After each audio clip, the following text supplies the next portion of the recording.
Well, it is genuinely a real treat to be at Portman Road today. This is Ipswich Town's home of the last 140 years. We're about 70 miles to the northeast of London. At one end of the ground, a stand named after Sir Bobby Robson, the man that took England to a World Cup semi-final.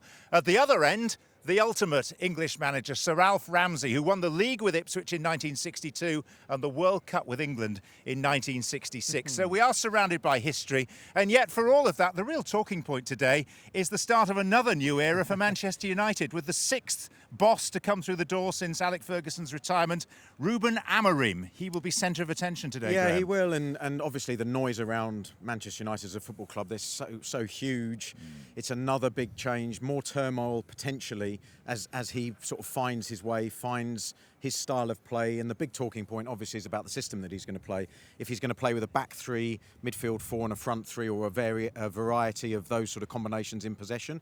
It's a case of, for me, really trying to understand square pegs and round holes, which players fit in that system and which players don't. And until we get the teams, obviously, that remains an open question. And from an Ipswich point of view, we should talk about them as well, because I think it's fair to say that when the fixtures come out, despite Manchester United's fall from grace, theirs is the name that every newly promoted club looks for first to see when they're playing them. Absolutely. Well, Manchester United are still perceivably the biggest club in the world. So, you know, with the following. So any day that Manchester United and their team come to town is a huge occasion. And for Ipswich in particular, to be back in the Premier League, to be in a position where they had a wonderful result against Tottenham last week with that win, and the fact that they've got a really strong identity. They're united as a club. We've been here for a couple of hours, and everyone you meet is so proud of what the club have achieved, and they've achieved it together, both off and on the pitch. And I think the manager, Kieran McKenna, has a really strong identity with his team.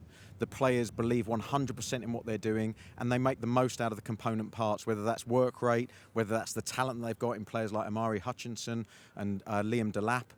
And they just have this galvanised way of performing, which gives them a really good chance today to cause an upset. OK, you may notice it is slightly blustery today. The flags are being extended on top of the stand.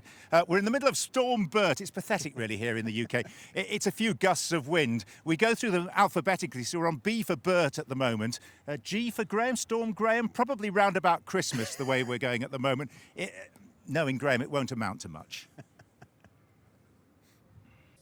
Hi there, I'm Rebecca Lowe, studio host of NBC's coverage of the Premier League. Don't forget to hit subscribe to watch more videos all season long. And if you want even more Premier League content, from original series to live matches, head over to Peacock.